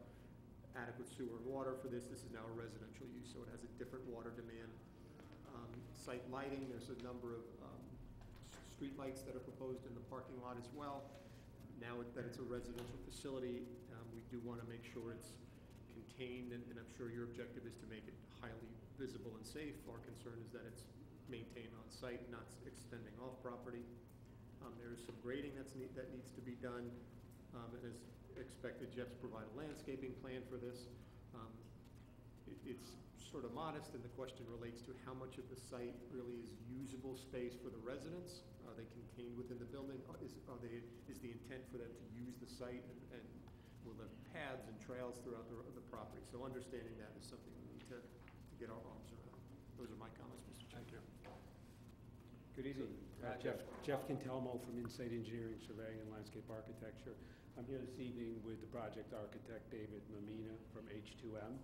Also here is the owner-operator, Richard Falaski, from the Philbin Group. The Philbin Group owns, operates assisted living facilities. They're not just developers, they're in fact owner-operators. So Richard can answer a lot of the operational questions. I, of course, can answer the site questions, and David, some of the architectural questions. So Jeff, I have been briefed on this, but for the board, can you take us through what? Yeah, let me just give you a brief background. As Pat pointed out, the subject lot is a 20-acre parcel that was developed as part of the subdivision of the old Guidepost property. And this 20-acre parcel is located in the northwest corner. Seminary Hill is out here. There are residential lots here. This particular 20-acre lot was in fact approved, as Pat noted, for a 50,000 square foot office building with, I believe, 170 spaces, parking spaces. Our proposal is for a 152-bed assisted living facility with 85 spaces. So very similar development envelope, a little more building, a little less parking. Just to be clear on the numbers, our application is for a 152-bed facility. That's our application. There are plans for a future potential expansion, which we're not seeking now. We just wanted you to know why there may be, some green area out front. We're just trying to plan for the future to protect that potential. We're not asking for any approvals. So you'd have to come back for that? That's correct. This is just all in full disclosure. The site itself will function as did the office facility, where we will share an entrance out off of Seminary Hill Road, which is now the main entrance to the Guidepost facility. We'll follow the driveway that went up to the old residential house. That'll be widened and improved, and it'll wind up to the woods, to this wooded area in the back. As pointed out by Pat, we have a loop configuration with a drop-off. We kind of have a front of the house, back of the house, front of the house being a nice drop-off area, nicely landscaped. That's where visitors and residents would enter the building. The back of the house, we do have a very, I'll call it significant by way of operation, of a loading area, which will accommodate daily deliveries of food and other required supplies. Our refuse is back there, our recycling is back there, and our generator's back there. So it's very much the back of the house. And we provided for, a looped configuration for the trucks and the residents. As far as utilities go, we're really looking to follow what's already been somewhat figured out with the office building in terms of water, sewer, gas, electric, and also our stormwater management. The 50,000 square foot office building did gain all of its approvals, including New York City DEP approval of a SWIP. So we're actually utilizing the same stormwater ponds in concept. We'll be, modifying them slightly. What we tried to do was fit into what was planned previously. And, recognizing that that project had all of its approvals, we thought it was a good idea to build off of that, and that's what we've attempted to do. As far as operations go, Richard can talk in great detail about what goes on, but there's very much active use of the main part of the site by the residents, you know, an idea of a walking loop for them to come out and do exercise. There's programming that takes place, there's internal courtyards, there's on-site amenities, there's a putting green. There's also off-site activities that are encouraged, but Richard can talk very much about the details of that. We did provide a very brief statement of use. We noted that there would be 80 full-time employees associated with this. They would be in shifts. We could talk some more in a more detailed sense, maybe what the maximum shift was, answers to the questions that Pat has given or raised. With that, I'll answer any questions on the site, but then I'll also let David maybe just walk you quickly through the building, whatever you So, prefer. water and sewer are similar to the office building that you had Correct. before? Yeah, the office building had water and sewer services. The sewer came out the front, down to Seminary Hill Road. The water came in the emergency access from the But I'm back. talking about volume of the similar. The volume, that's the one impact probably that we're slightly greater than the office building. We do use more water than the office building did. I think in all other aspects, our impacts are less. Our traffic's much less, our parking numbers less. So that is the one. And we did submit numbers on that. Okay, and my only other question would be is, where is this in relation to the Paladin Center? This is, Paladin Center's down here, would be down on your? Right, to the, Yeah, down in the lower corner, okay. Just want to make sure I'm in the right place, thank you. the Alexandria Distillery. Alexander Distillery, I'm sorry. Yeah, Alexandria's next door, right? They have to make it as a shared driveway. Yes. Okay. Yeah, so this there's a match line here, which makes it a little bit confusing. But the main entrance comes in like this Yeah. and like that. So Alexandria will go straight. So come in here straight, and they sit down right in So here. you're further up the hill. We're up very much up on the hill from them. All right, there's an existing house. That's Where is correct. it? Right here. Right here. It's, you know, right at, this is part of it here. It gets cut off. But this is the driveway to the house. Yep, yep. The prior plan, which I'm not familiar with, it's pretty me on the board here, but that was approved, and I guess in concept it was approved. as a It was site approved. plan. Did that have a traffic study associated with it, and if so, is there going to be a revised traffic study? Because we now have a chain with Alexandria there, they had traffic as well. Yeah, so I believe there was a traffic study. There was. Yeah, there was a traffic study. I recall reviewing it, and there's a volume like this having to do with the old application. We did in fact present traffic numbers for our new use, which are, as I noted, less than the previous office use. We can, if the board desires, I think that was Pat's point. Pat's point is, yeah, we're less than the office, but us in Alexandria may be a little different than the other one, and we can endeavor to give you those numbers so you can see. Especially given the office building wouldn't have, like, I presume, like, it wouldn't have as much delivery truck traffic for supplies and cookies, maybe not. But, Yeah, I would say it's probably would be similar, believe it or not. But just Yeah. consideration of those Yep. impacts. So I'll put David's architecture up here. As I said, we're the architects for the project, and we've worked many times with Philbin, you know, on other properties. I don't know to what extent you want me to walk you through the building, if at all. I mean, I do have the floor plans and things, if you want to understand how the building functions. If not, we can just talk about the outside. Okay, so I see nodding heads, I'm talking on the outside. Yeah. My What chair. you do indoors is your business, right? Right, that's it. Okay, so, you know, essentially, as you can see from, you know, from the floor plan, the site plan, you know, and then, you know, the elevations, you know, which of course are, you know, a little bit more one-dimensional. We work very hard to try to get an articulation, you know, to the architecture so that the building is something that is attractive. And certainly, I would welcome you to see other facilities that we've done, you know, for Philbin. We think they're very attractive, very nice, and very home-like, which is what we strive for. Can I just, where's the nearest Yeah, city facility? I would say get us a list of that. That's a good, I think that's a really good tool for us. Yeah, probably Offhand, where is it? Wallkill, I guess, right? Wallkill? Yeah. Mark Hill? Wallkill would be the closest, yeah. Right, Braemar is the brand. Yeah. B-R-A-E, B-R-A-E-M-A-R. I'm sorry. That's on here. B-R-A-E-M-A-R. Oh, yeah, I got that. Okay, thank you. And also, to whatever extent everyone would like, I have 11 by 17s of all of this. You know, I sit on a board on Long Island, and sometimes the last thing I need is more papers. You know, it's, but I did bring them along just in case. Yeah, so we make it very home-like by mixing materials and colors, and trying to articulate, you know, with accent bands and things through the building. You know, we've got a mixture of, you know, of stone, siding, you know, and, you know, our roofing.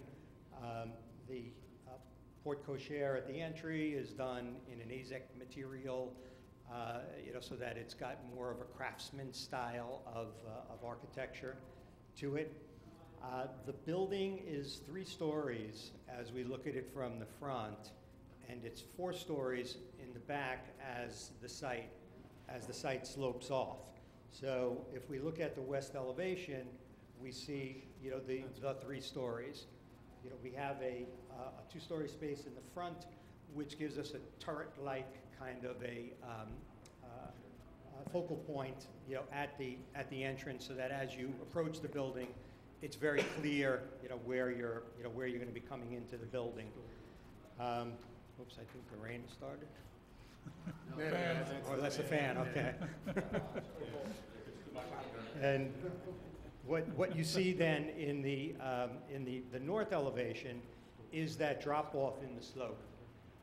So we go from the 3 stories for about 2/3 of the building, and then we drop down in there, so that only that rear elevation of the building is then 4 stories. So if we flip, If I may, Sure. on that point, Please. Has implications for firefighting. This is obviously a sprinkler building for the rest of the year. yes. Yeah. Are there any Yeah. height variance trying to within their limits? Proposed number of floors for the office? I think the office building was a 3-story office Was it? building. Okay. Yeah, and there's no story height in this district, it's just 40 feet. No limitation on the number of stories, is that right? Right. How many stories, but the overall height limitation? 40 feet. Right. We will meet all that. Our intention is to look for no variances.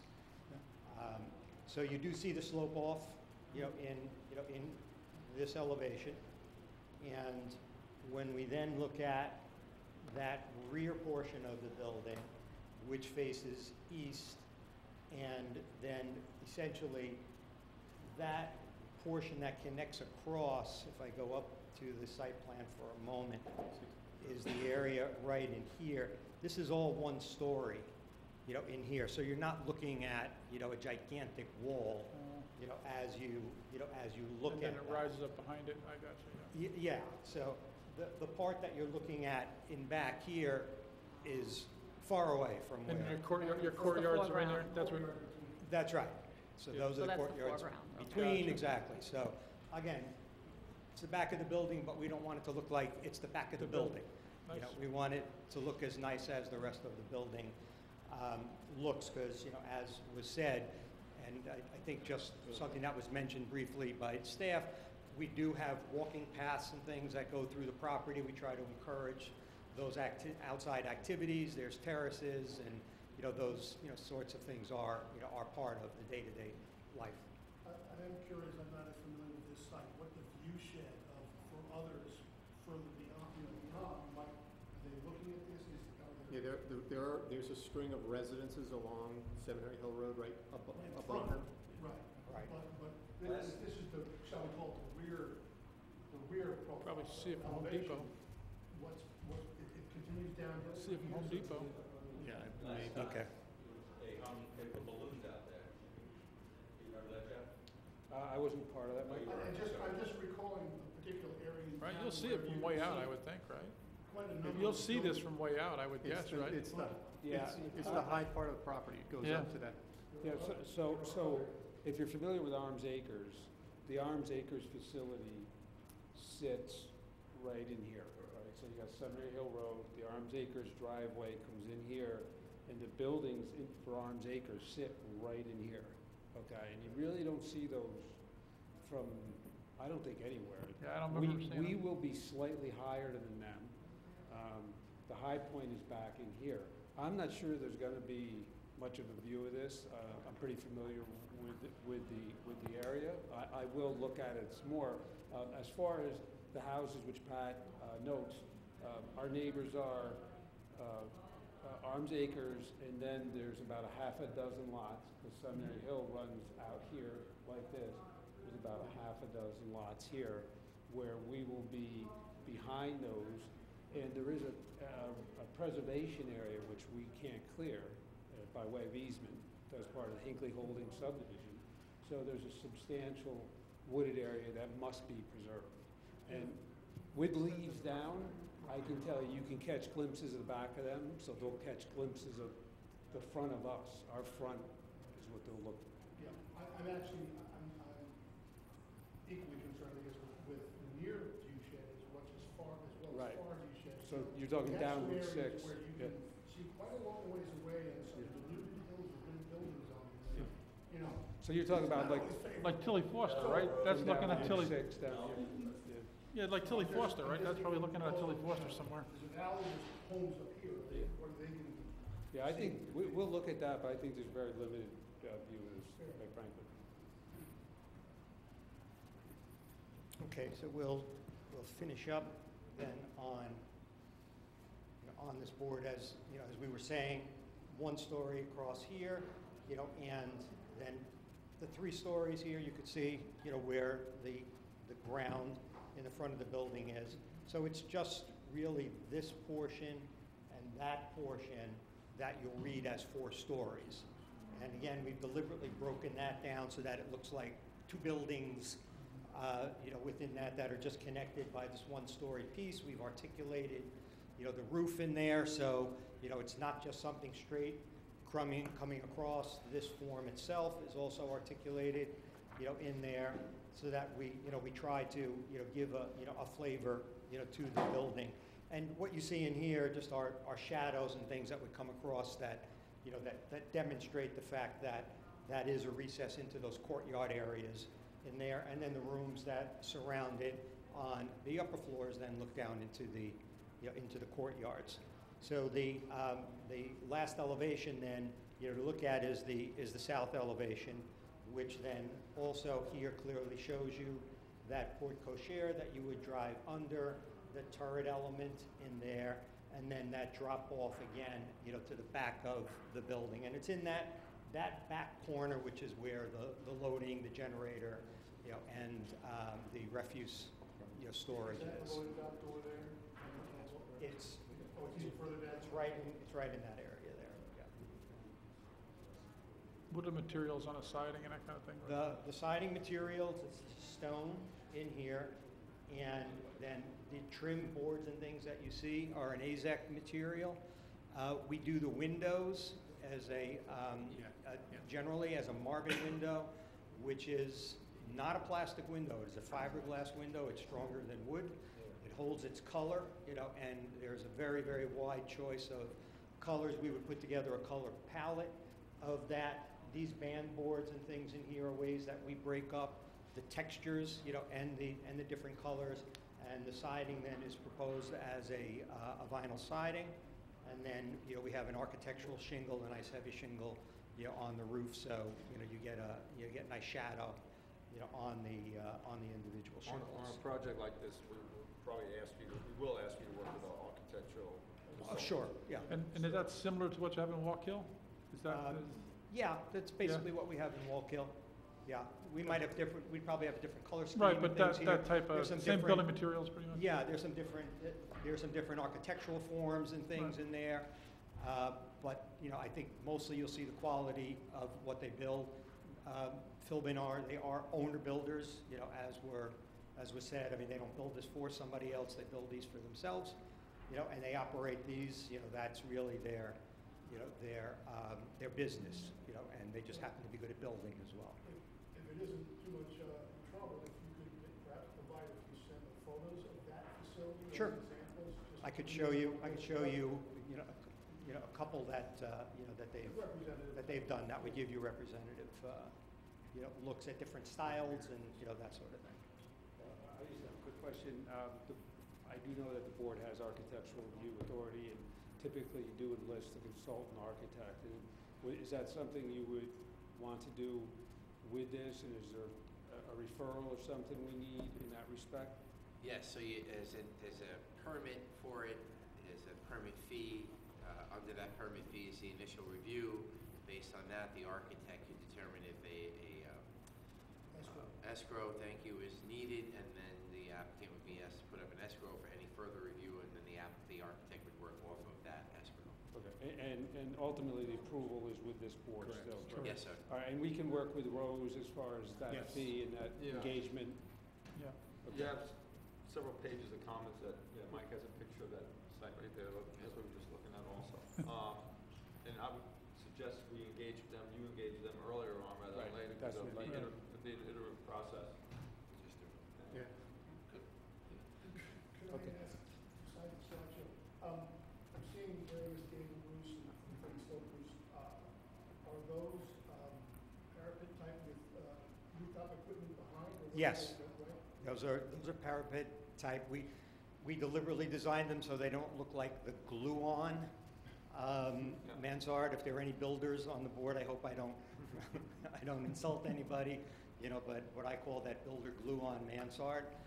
So that mansard then does screen the equipment, the HVAC equipment and things, any fans and that. We're going to be using at this point the chiller, on there, so that chiller's down in the cellar, so that takes a lot of the equipment, off of the roof of the building. And it So- helps them with the height of the building, Yes. because we only do half of the roof, so we consider that, I that understand. as the height. Right. No, I understand. I mean, again, just kind of relating back to the view shed issue, if anyone's going to see be above this facility and looking down on heavy hardware and everything, but I don't know that there is, but that's a view shed. Yeah, and we can also, show you that as part of the architectural presentation as well, but we try to minimize, what equipment is on the, is on the roof. I think there was also a question, may have been Pat, in your memo, I think, regarding emergency 911 services. So that's the operational aspect. So some of these facilities have a policy, if you fall, they don't do anything, they call 911. And there'll be 4 or 5 911 calls a day to a facility like others. They have support staff. They deal with those issues internally. So that's the kind of clarification we need from them, because it relates to an impact.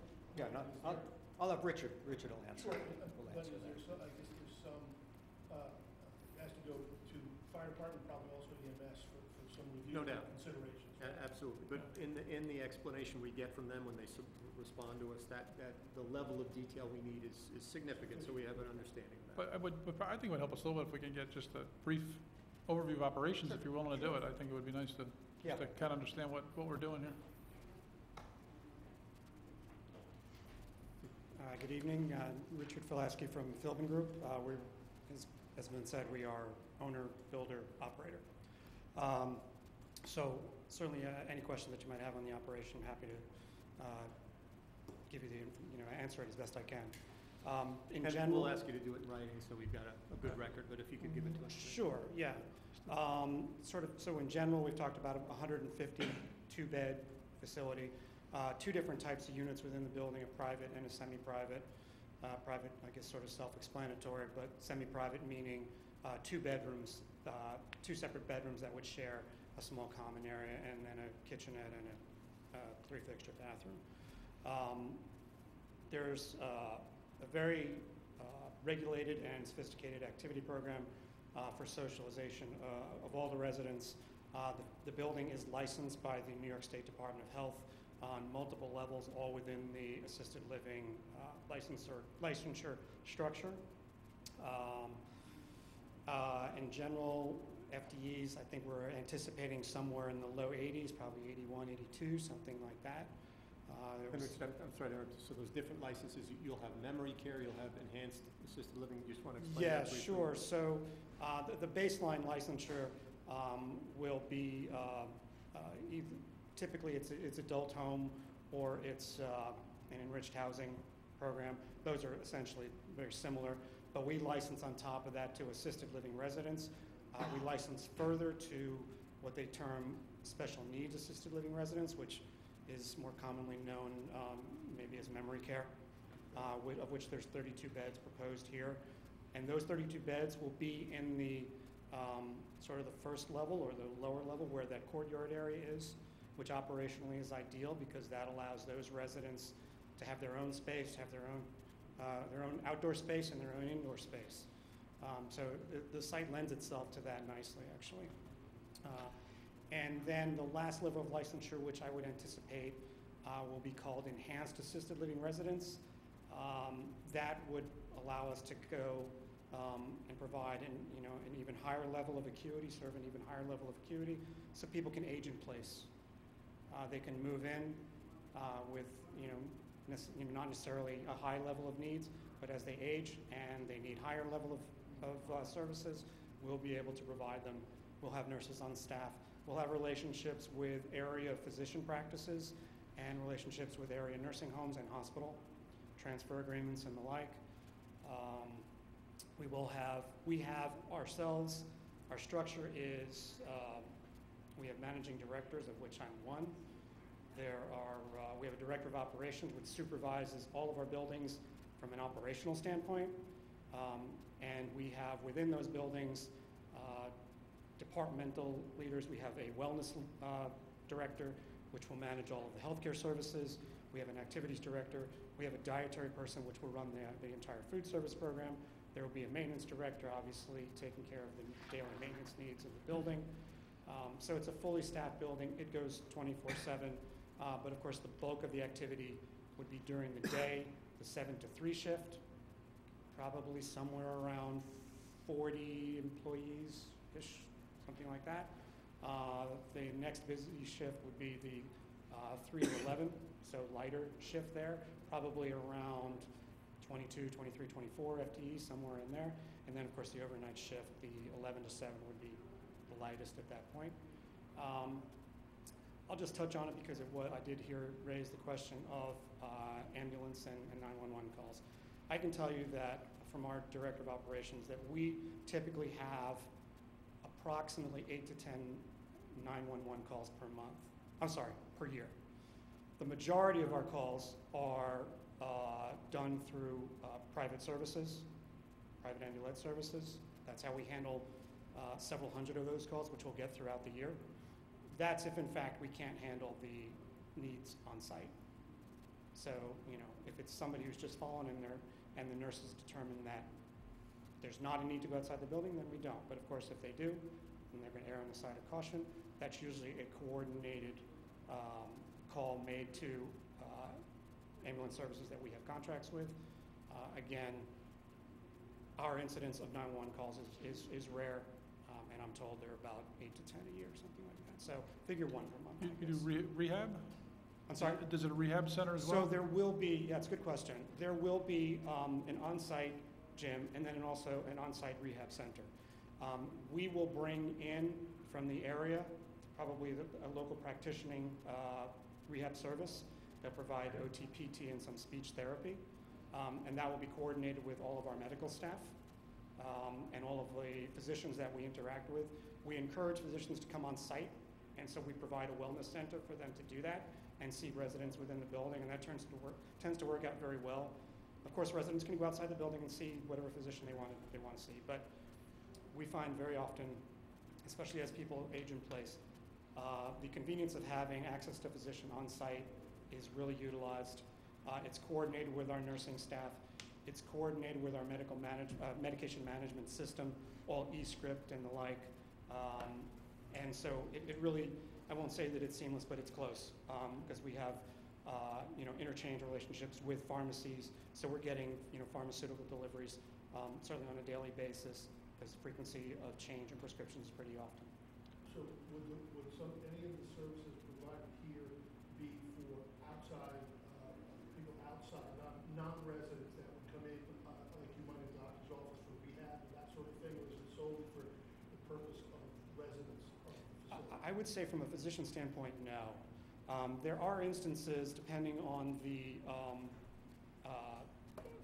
therapy provider that is within the building, They may request to occasionally see somebody from outside, from the community typically, to come into the building because the facility is set for that.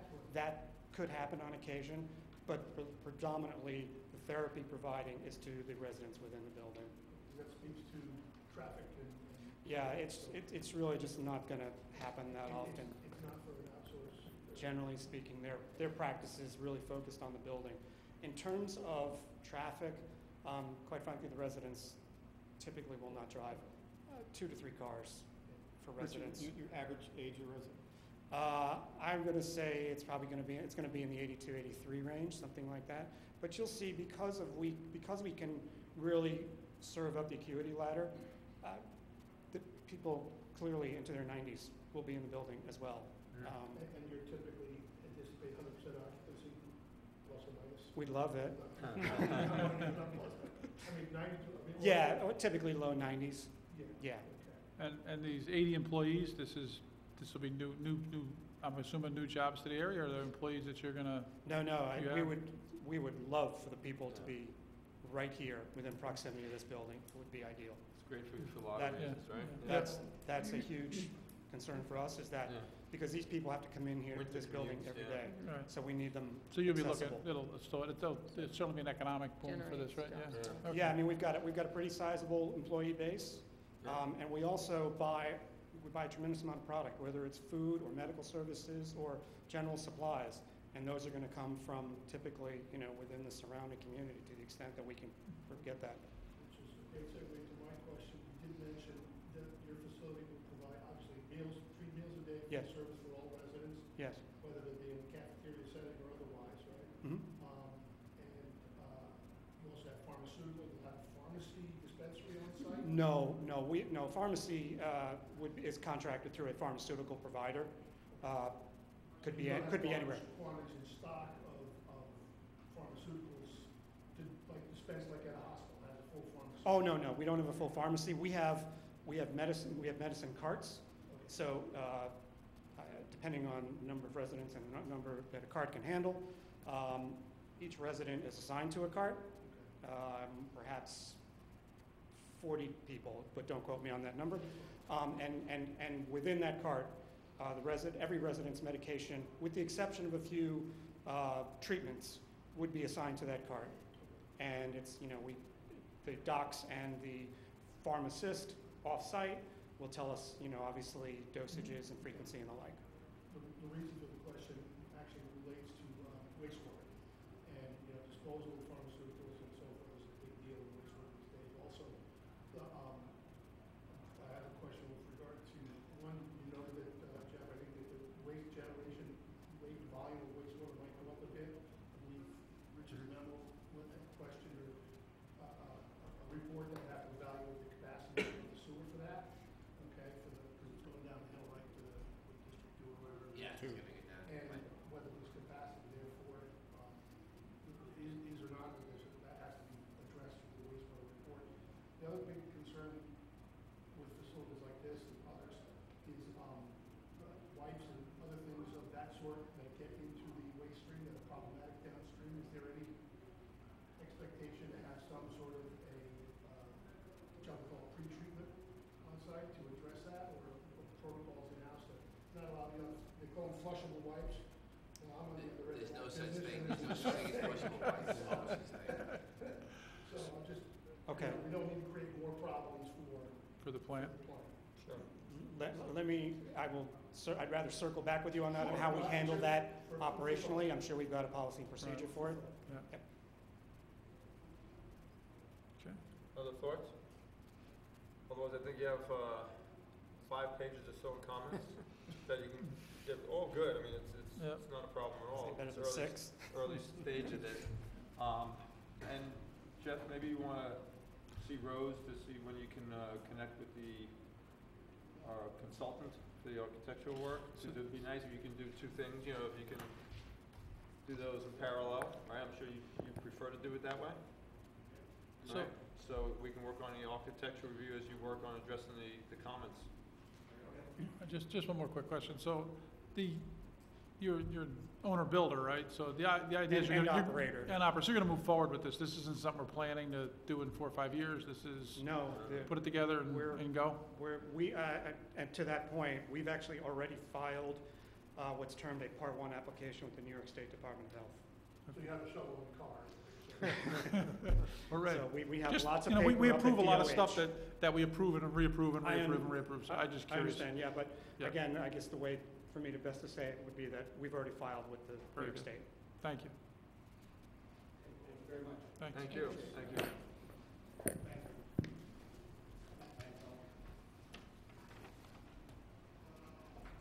Speaking of approvals. 70 Old Route 6, reapproval for final plan approval.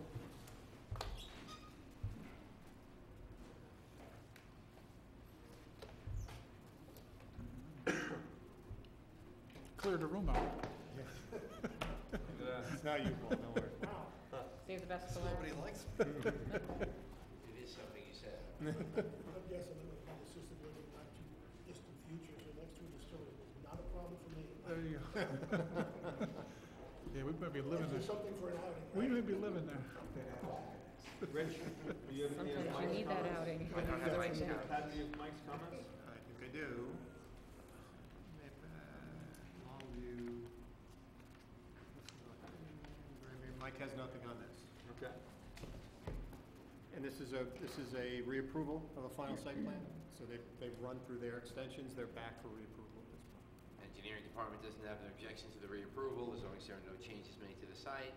All applicable permits are in order, which is FEMA, New York State DEC for stormwater, wetlands, and solid waste management, DEP stormwater, Town of Carmel wetlands. It does still need to have a performance bond posted, stormwater control maintenance agreement, and easement information. While the easement information was has to be given to planning board council, but otherwise, it's no problem. I think the wetlands permit will soon expire, won't it? They expire at the end of the year, December 31st, 2019.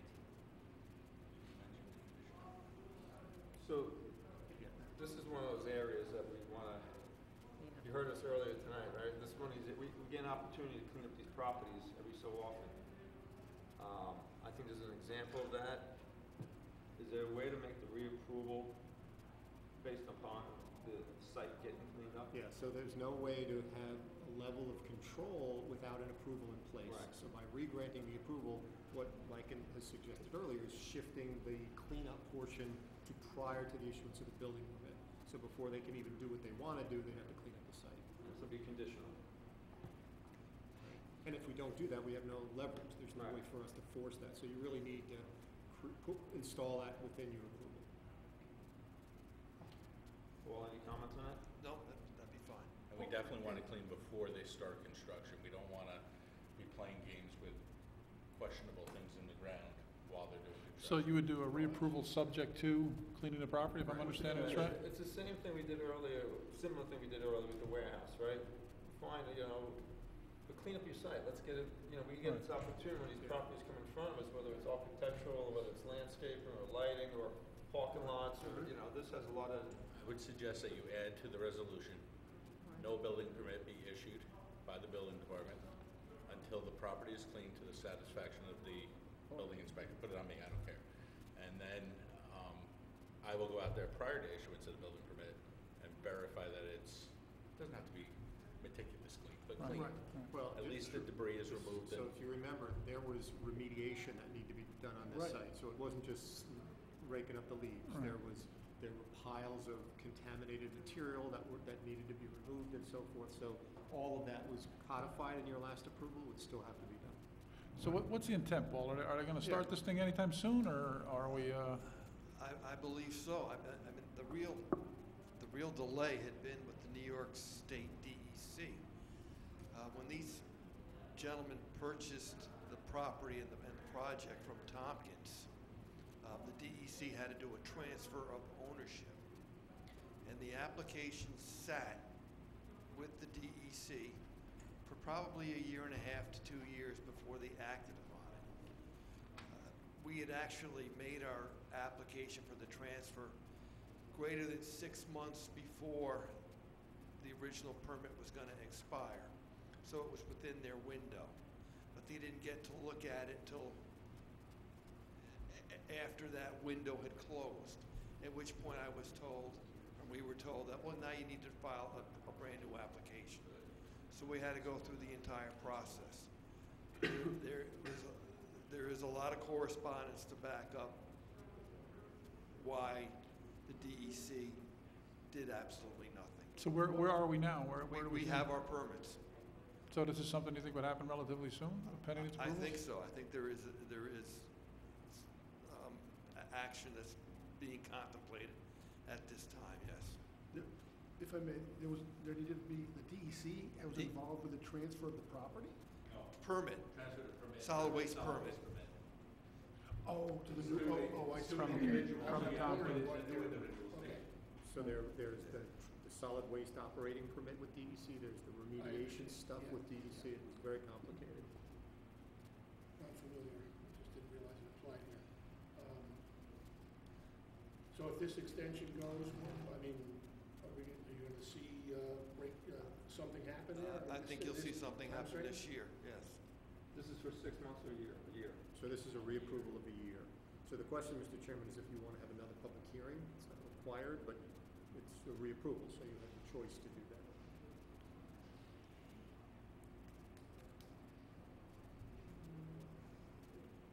Go ahead. I don't think much has changed in the vicinity either from I don't remember prior conditions. anyone coming forward in the past on this. Right. I don't think so. You know, and I Well, think, I don't remember any neighbor concerns in the past, and I think we make it contingent upon the site cleanup, we're only helping the neighbors. Absolutely. And as I think, the neighbor issues were the fact that this property had slopped over onto the neighbor's Right. property, so they were part of the remediation, so they were all on board. As you know, we typically don't waive public hearings, but in this case, I think we're acting proactively for the neighbors, and I'd be It's willing not to. required to do it. Right. No, but I, It's just, we already did one. yeah. And because of the time, we would have sometimes done another one, but you're. Right, but, and typically if some prior condition had changed, there were houses developed across the Right. street, or, you know, something else came in, That's that what you would want. change this net impact. I don't think And- that's happened. And/or if we were granting as is, not clean up the site. I think the only thing that the neighbor could ask us to do is clean up the site, which we're Yeah, gonna make I the think reapproval the contingent sooner we can upon. get this project done, would be Yeah. a benefit for everybody. So, does someone wanna make a motion? Yeah, I'll make a motion to, I guess this is a, reapproval of Reapproval, the, yeah. one-year reapproval of the site plan for 70 Old Route 6 LLC, formerly Tompkins Recycling, under the condition that prior to issuance of a CO, that... Building I'm sorry, my bad, building permit, that the site be cleaned up to the satisfaction of the building inspector. That's acceptable. I'll second. All in favor? Aye. Thank you very much. Thank you. Do you have minutes too? Yes, we have the minutes of June 12th. Has anyone had a chance to review them? Do you want to make a motion to? I make a motion to approve the minutes. Do I have a second? I'll second. All in favor? All right. Aye. Motion to adjourn? I'll make So a motion to adjourn. Second. All in favor? Second all night. Aye.